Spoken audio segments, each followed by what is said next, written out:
Bonjour, tout au long de cette semaine de la santé durable, nous avons choisi de discuter avec des pionniers et des pionnières qui ont joué ou jouent encore un rôle particulier pour bâtir notre santé collective et permettre de réduire le nombre de malades dans le réseau de soins au Québec. Alors aujourd'hui, nous discutons avec Dr Marie-France Reynaud, médecin spécialiste en santé communautaire et santé publique, qui a une multitude de rôles au fil des années afin de faire évoluer la qualité de vie des Québécois et des Québécoises. Marie-France, bonjour, merci d'être avec nous. Bonjour. Alors, Marie-France, est-ce que ça va bien? Déjà, dans un premier temps, on commence ça comme ça, hein?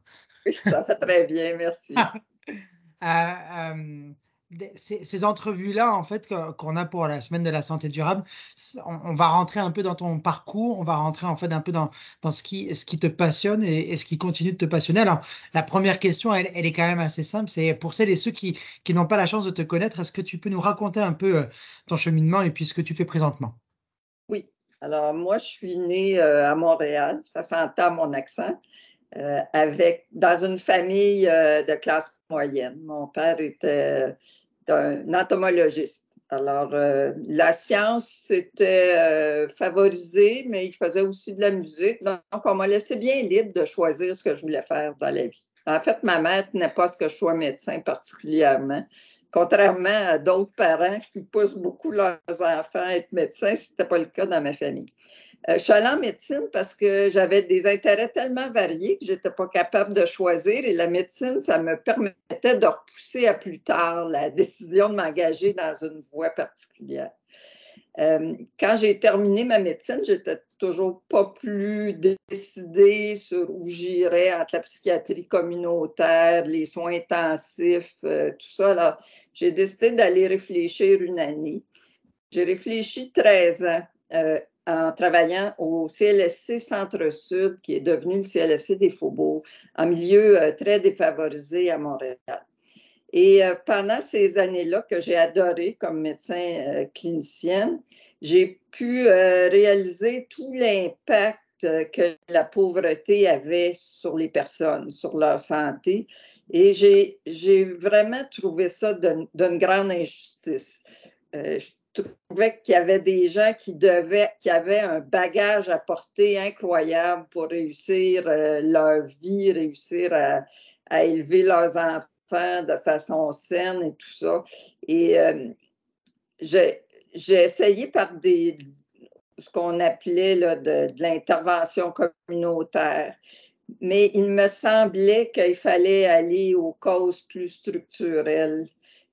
Et c'est pour ça que j'ai décidé d'aller en santé publique au début pour aller chercher un peu de bagage statistique et de méthode.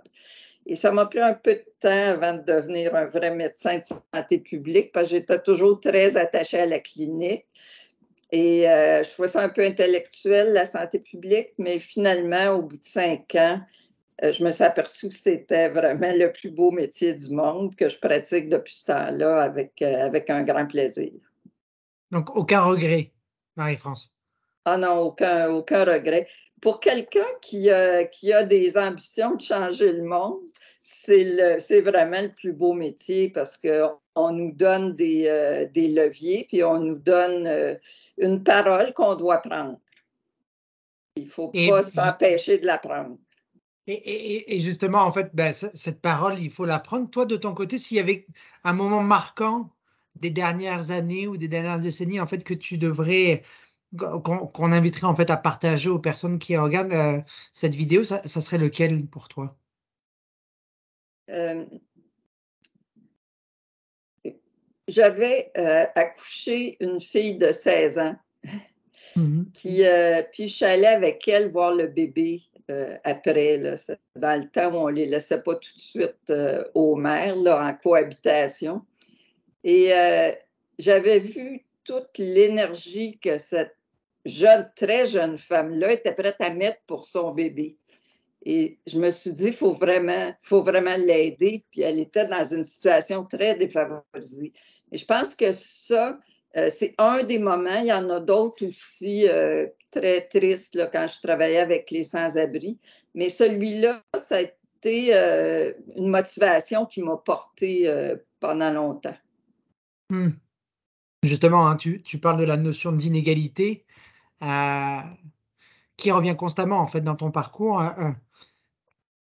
Pourquoi c'est aussi important pour toi d'avoir travaillé toute ta carrière sur ce sujet aussi important? Au début, c'était plus une intuition clinique, hein, en travaillant avec des gens défavorisés, que ça avait beaucoup d'impact. Mais par la suite, la recherche s'est développée autour des inégalités sociales et c'est devenu vraiment des connaissances qui sont solides, qui sont bien assises, qu'on voit dans toutes sortes de contextes. Et au début, on a passé beaucoup de temps à les démontrer. Maintenant, je pense qu'elles sont démontrées, ces inégalités-là. Ce qui m'intéresse maintenant dans la deuxième partie de ma carrière en santé publique, c'est vraiment les interventions pour les réduire. Les interventions au niveau des politiques publiques qui peuvent réduire l'impact des inégalités sociales sur la santé. Puis au premier chef, évidemment, réduire les inégalités sociales, c'est une stratégie qui est très efficace. Est-ce que tu peux nous en citer quelques-unes, très, très brièvement, pour les Oui, personnes justement qui seraient parce qu'on a eu la chance de parler avec le collectif pour un Québec sans pauvreté, par exemple, et puis d'autres organisations qui sont dans cette lutte-là des inégalités, mais peut-être qu'au niveau des politiques publiques, toi, tu as des exemples très poignants, peut-être, hein? oui. Alors, on sait qu'en promotion de la santé, l'allaitement maternel, c'est une stratégie efficace. Donc, en santé publique, les stratégies qui ont visé à faire que le taux d'allaitement maternel dans les populations plus défavorisées augmente, c'est une stratégie pour favoriser l'attachement mère-enfant, diminuer les infections, tout ça. Une stratégie au niveau populationnel qui est efficace et qu'on a encouragé en santé publique, c'est des services de garde éducatifs de qualité. Alors, tout notre programme de CPE, c'est un programme d'intervention de santé publique. Ça réduit les inégalités sociales dès le départ. Ça a un impact à très long terme et ça permet aussi d'agir tôt chez des enfants vulnérables. Ça, c'est un autre bon programme. Évidemment, moi, je m'intéresse à la lutte à la pauvreté en général, comme les groupes que tu as mentionnés.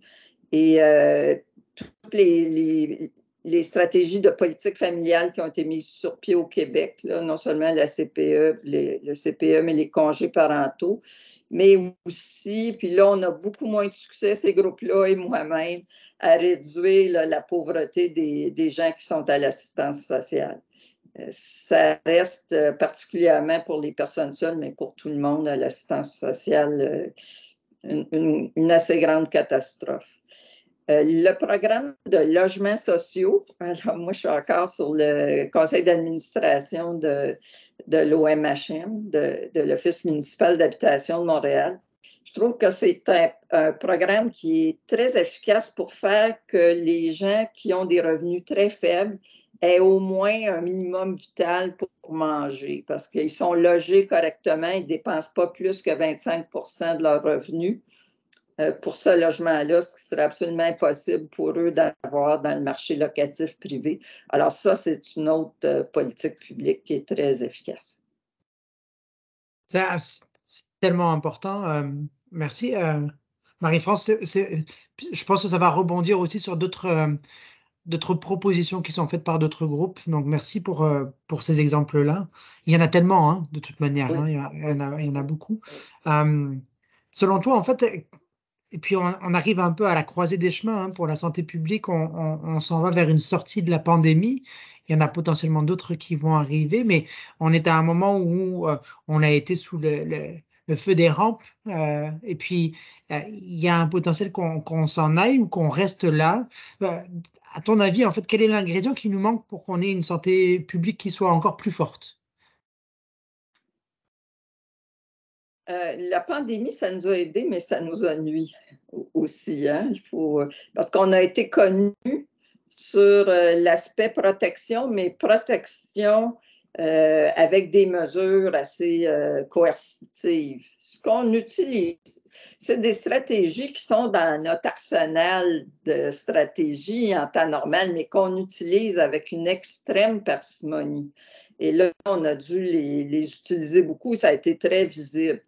Je pense qu'il faut se faire connaître beaucoup plus dans notre aspect promotion de la santé, faire connaître qu'on a des données solides, on est des scientifiques, on a des données solides, puis prendre la parole à partir de ces données-là pour justement réduire les inégalités sociales, mais aussi se prononcer en développement durable. On le sait, là, actuellement, c'est une urgence planétaire que les gens commencent, je pense, à ressentir beaucoup plus qu'il y a 10 ans.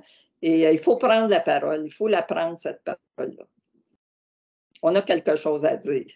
On a quelque chose à dire. Je suis complètement d'accord avec toi. Marie-France, je sais que ton temps est extrêmement précieux. Merci beaucoup. Premièrement, en fait, parce que tu as un parcours qui est fascinant, mais tu as changé et tu continues de changer en fait la vie de Québécois et de Québécoises qui justement en fait sont aux prises avec plusieurs inégalités ou veulent vivre dans de meilleures conditions. Donc merci beaucoup. J'invite les personnes qui nous regardent à visiter notre site internet semaine-santé-durable.ca pour d'autres échanges, réflexions et ateliers de formation gratuits. Marie-France, je te remercie à nouveau. Merci pour ton temps. J'espère qu'on aura la chance de se revoir à nouveau prochainement dans C'est d'autres certain. aventures. C'est C'est certain. certain. Mais merci d'avoir fait partie en fait de ces pionniers et pionnières qu'on interviewe en fait dans le cadre de cette semaine de la santé durable. À très bientôt et merci pour tout. À bientôt.